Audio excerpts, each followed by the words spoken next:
Hi guys, this is Greg with the G. Bacher Adventure Chronicles, and I am at home due to the stay-home order that we have in Michigan now.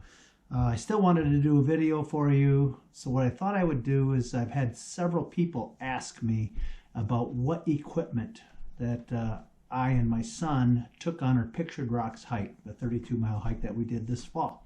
So I thought I'd give you a rundown on all that equipment. Please stay tuned.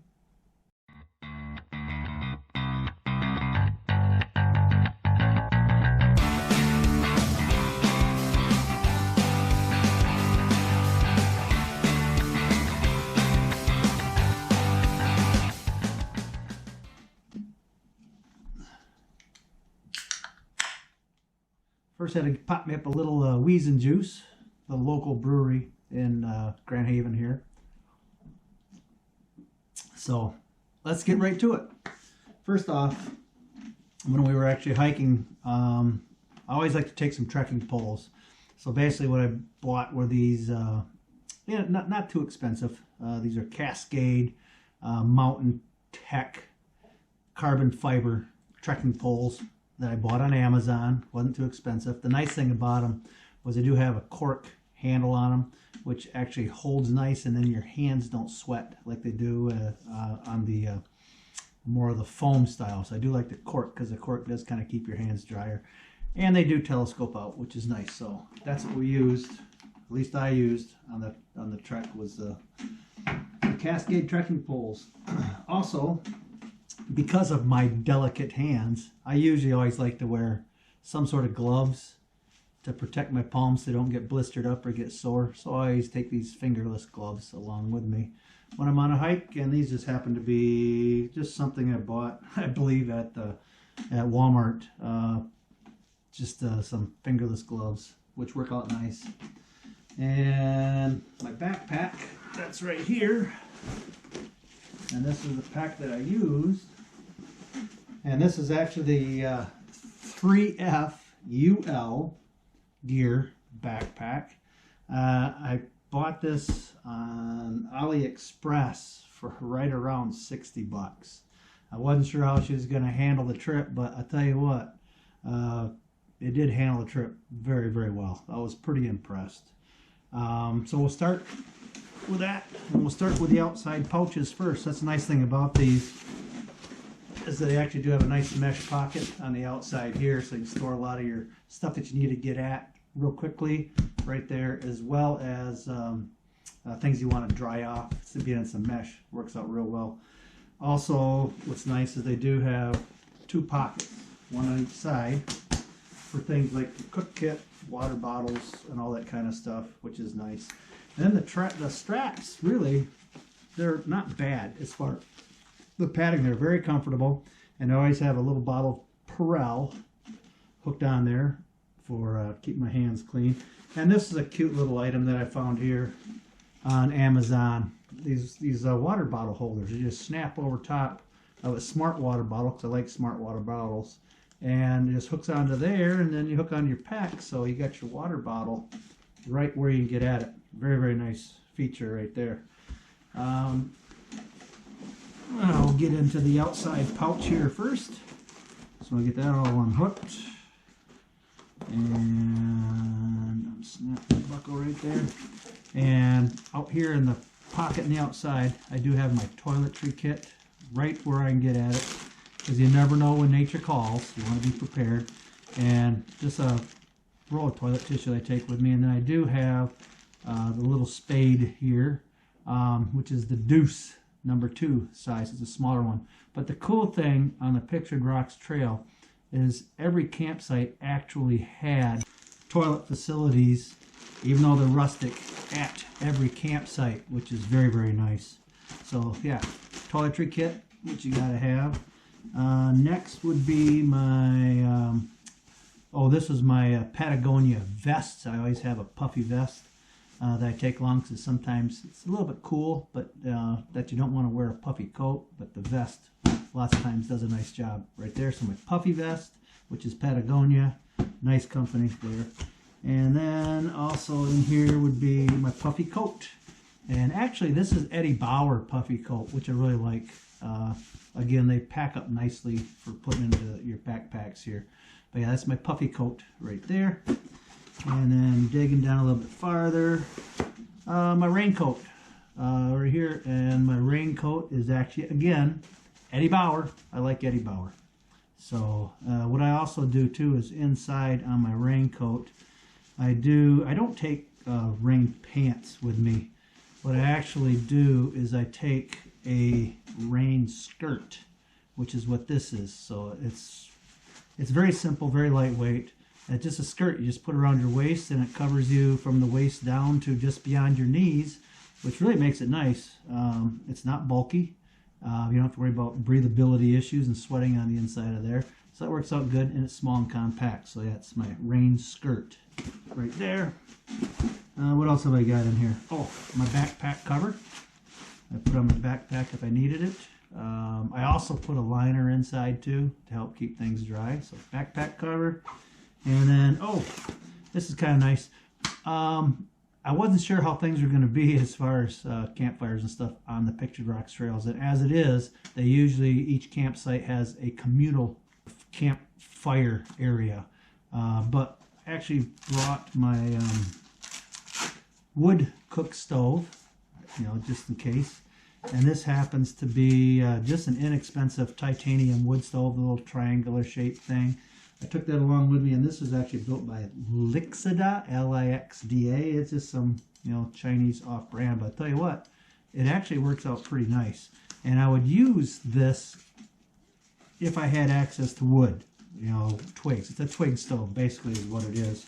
So if I did have access to twigs, I would just use this, throw it together, and use that for that. So yeah, my wood twig stove right there. And that's about it for that outside mesh area. But what's also nice too is that, like, if it gets sweaty or something like that, I would hang my shirts on the back of here too to dry off as we were hiking down if it got all sweated up.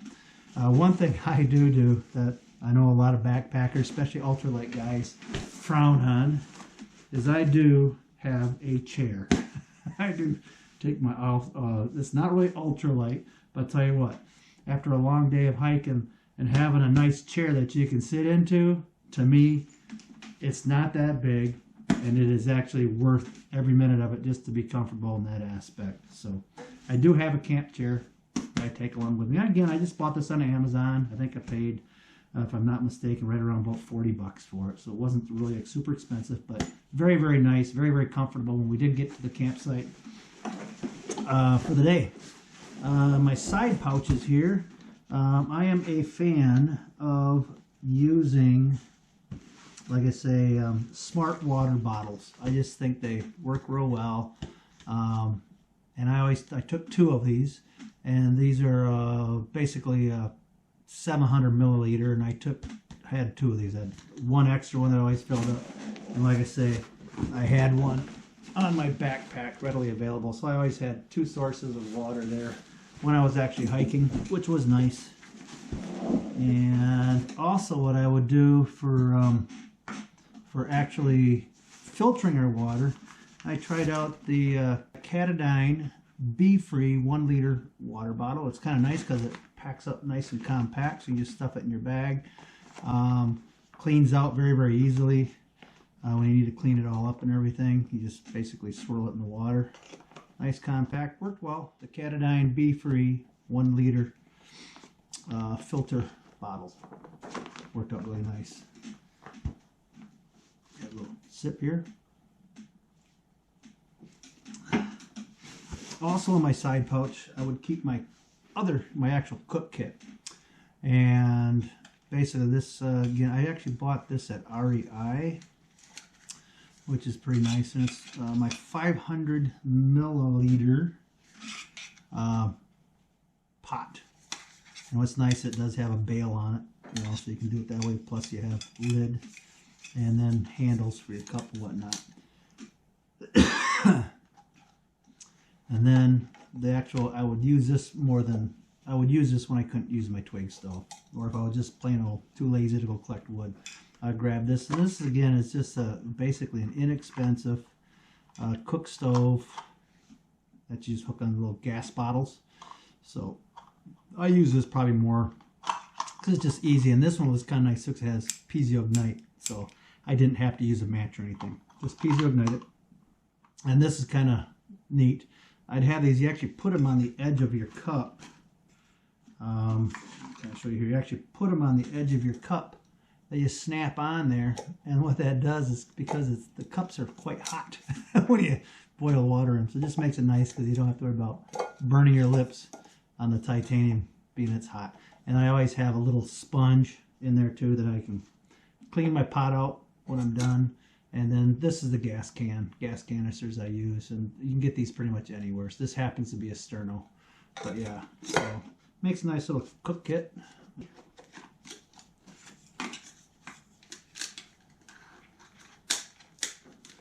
And that's the cook kit that I use. And now I think that's everything on the outside. Oh no, one other thing that I actually bought just for that trip for using on my hammock, because I'm a hammocker for the most part, was I bought these tarp, what they call tarp mods. And it's kind of nice. They just kind of snap together. And the whole idea behind them is when you hang your tarp up, you put these on the top, and it actually spreads the tarp out. So it gives you more room inside the hammock when I'm, because the hammock is like a tent. So, and these actually I bought at Dutchware. And they were called the .344 tarp mod kit, and it worked really nice on my tarp. Opened it up a lot more, so I had a lot more room inside underneath my tarp. So that had that. So that pretty much takes care of everything outside. So we'll start on the inside. It is a frameless pack, but I did take and put a little reinforcing in here. I don't know if you can see it or not, but I put a little reinforcer on there to make it a little stiffer. It's got aluminum truss rods in there just to make it nicer because it is quite heavy. I think my base dry weight on this was right around 25 pounds. That was before food and water. I'll get you a little better weight on that. I'll actually highlight it down in the video as we're going through it. But yeah, so open it up and get expansion. And then I had my food bag, which basically inside my food bag I actually packed. We used dehydrated foods for the most part on this whole trip. It's just easy. They're easy to take care of. And this is a Sea to Summit food bag. And then inside my food bag I would have obviously my food, my snacks, but I also have my Optimus heat envelope. So you would take your food pouches, you got one right in here. When you rehydrate them, you'd actually take that, you put those inside while it's rehydrating, and it keeps your food nice and warm, which is kind of cool. So yeah, so I do like that. And then also in here I do keep my, I believe this is a Tokes too, if I remember correctly. My spoon, yeah, this is a Tokes too, and this is my titanium long-handled spoon, which is nicer for on these bags of getting down in there and getting the stuff out. So that was very nice. My Tokes spoon, and also inside my insulator when I'm hiking, I do have my stone sack, and basically what this is for hanging your bear bag, because you want to hang the food up into a tree. So that's my bear line, got a carabiner on it, and then I always put it in this little bag here. That way I can take some stones or sand or whatever I can put inside here, give it some weight. Just basically hook this carabiner right onto the bag and then give it a toss, and up she goes, and then wraps around the branch, and there you go. You can hook it onto your food bag, put your food bag up in the tree, because you do want to hang your food, or in the case of Pictured Rocks as well, which is really nice, is they actually have bear boxes at every campsite. So they actually have steel boxes that you can put your food bag in, so you don't have to worry about the bears and animals getting into it. I always put that on top because that's where I have my snacks and everything, so I want easy access to it. I have my food. I always like little coffee pouches and stuff. I'm a Starbucks fan, so I got Starbucks coffee, and I have the Starbucks pumpkin spice latte, because it was fall and I love pumpkin spice latte, so I have a couple of those pouches. And again, I've used Mountain House, and as well as Backpacker's Pantry, which is another good source for dried foods, which is nice too. So anyway, that's my food bag. And that all sits on top of my, inside my duffel bag, or inside my backpack. And next, what I would do is, again, I have a liner that I put in my bag, in the backpack, like this is. And what I do with that is I put my stuff I want to keep dry inside it. This is a waterproof bag. And again, this is actually an Osprey backpack liner. And inside that would be like my pillow. This is my little inflatable. Again, I like to stay comfortable, and I like to sleep with a pillow. So I do have this nice little inflatable pillow, which again is actually a Sea to Summit Eros pillow. And I got the large size. And these are nice, especially for inside a hammock, because it kind of cradles around your neck, makes it more comfortable. So yeah, my Sea to Summit pillow, Eros pillow right there. And also inside here would be my underquilt. And actually my underquilt, my whole hammock system that I bought is actually war bonnet. That's what I use, and everything I have from my tarp to my hammock to my underquilt is actually war bonnet. So my underquilt was actually the, which series was this underquilt?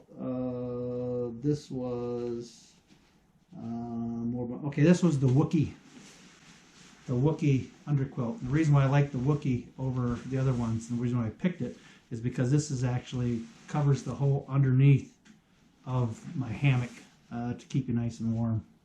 And this is actually a 20-degree war bonnet outdoors. So a 20-degree extra large. So this is good down to 20 degrees.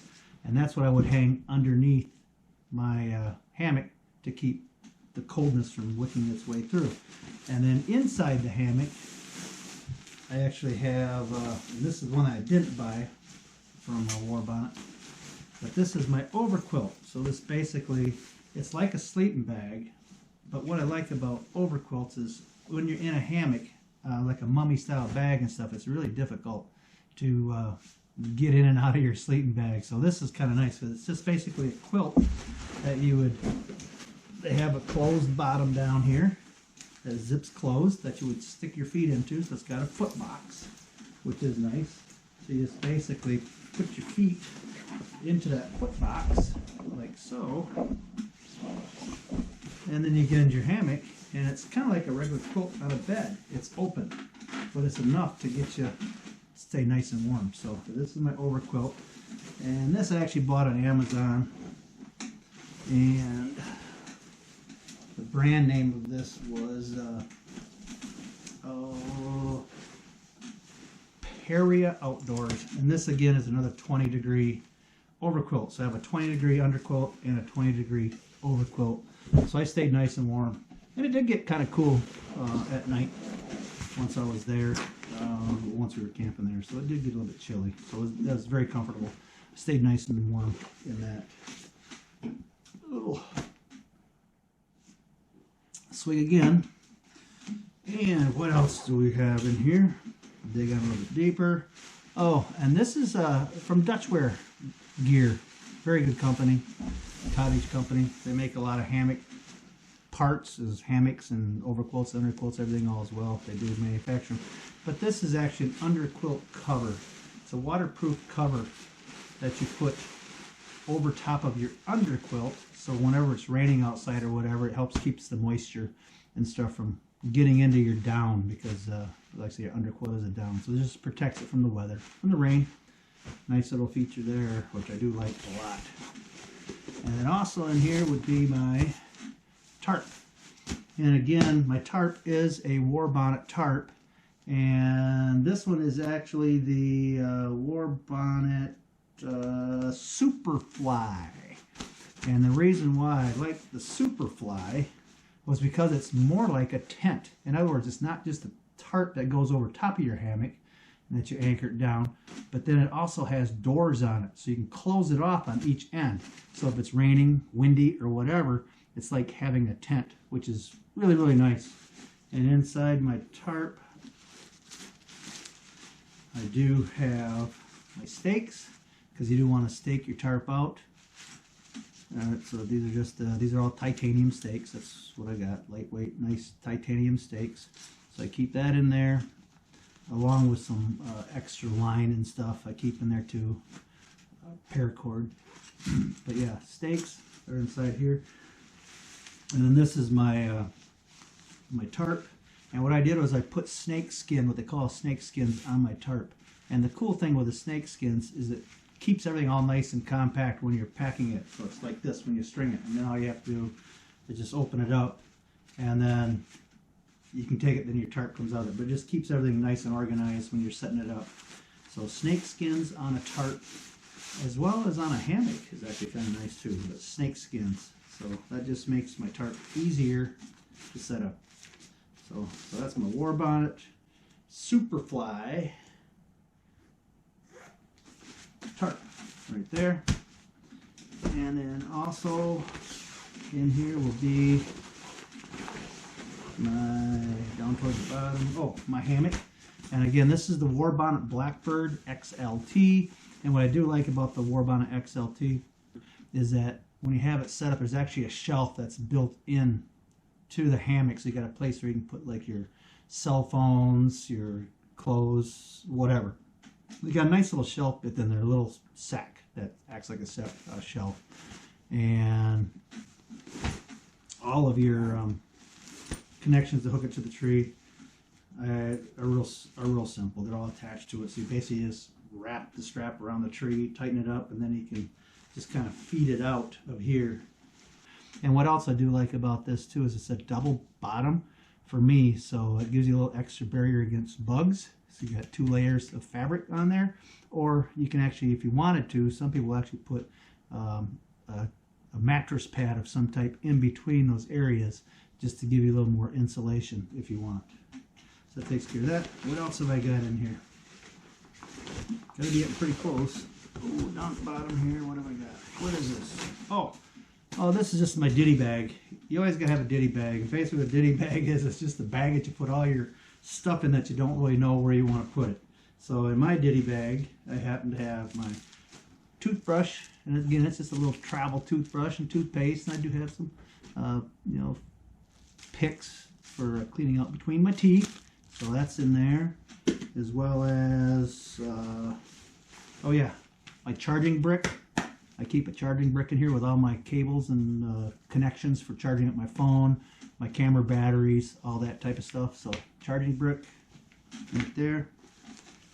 And then I have mosquito net, which actually when we were there, we didn't really need to use this. The bugs in September weren't bad at all. But now if you would have done like summertime or something like that, you probably would want to have a mosquito net cover your face, keep the bugs out. So that's in my possibilities bag, as well as my headlamp.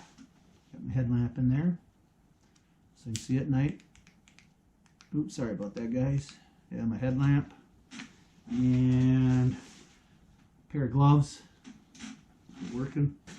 And also I have, bug dope, which is highly important right there when you're backpacking. So I get a little bug spray there. And this is a nice little tool too for campfires, my little bellows. You just telescope it out, point it to the fire when you got going, blow into it, and it keeps the fire going. So nice little feature there. I love that. A little bellows. That's in my possibilities bag. And what else have I got in here? Just some extra strappage and stuff like that.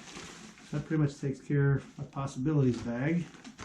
That's like I said, it's just whatever you put in, you just put stuff that you have no place else to put it. And let's see what else we got in here. My clothing bag. So this is a nice waterproof bag that I put my extra clothing in, change of clothes, usually just a t-shirt and some changes of underwear. Also I keep a nice little hat to put on in case it's chilly outside. Keep my head warm when I'm in the hammock. I always sleep in long johns too, and I like the fleece tight. They're just more soft and cuddly, I think. Nice and comfortable, tops and bottoms.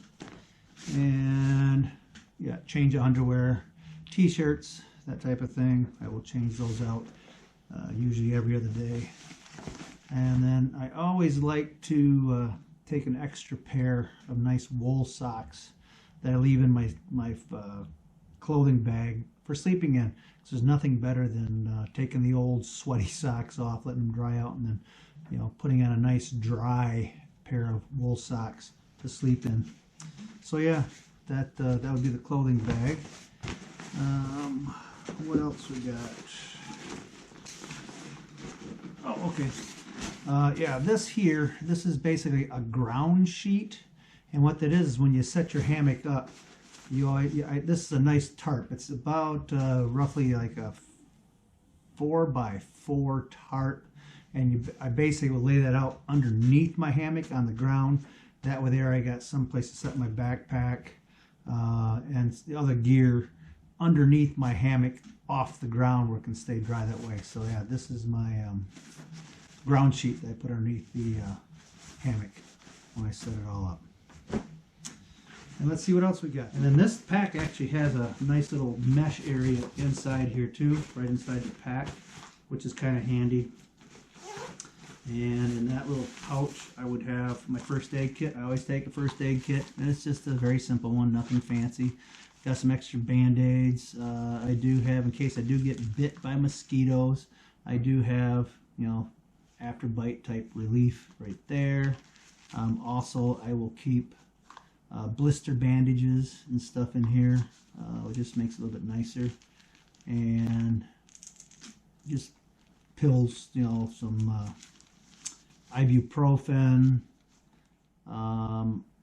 Also, ibuprofen. I do have a diuretic in here too, which is nice. And then I also have Benadryl pills too, in case you get a bit and have an allergic reaction. And this is really slick, and I recommend this for anybody that likes to backpack or does any type of hiking at all. I love these friction block. It's basically a balm that you rub on your heels and on your vulnerable areas to where they could blister, and it helps control so you don't get blistering going on. So that's a nice little thing. And then the rest of it's basically just some bandages and stuff like that. So, but always take a first aid kit whenever I go backpacking or anything. I always have a small first aid kit with me. You never know where you're gonna need it. And then last but not least are my gaiters. I do have some gaiters that I put on over top to help keep the sand and stuff from getting inside of my shoes and that type of thing. So I keep my gaiters in there as well. And I think that about does it. So anyways, yeah, if you have any questions on anything that I've talked about in this video, please leave a message in the comment, and I'll be glad to get back with you. Other than that about does it. Well, this is Greg with the G. Bacher Adventure Chronicles, and I'll see you in the next video. Have a great day. Bye-bye.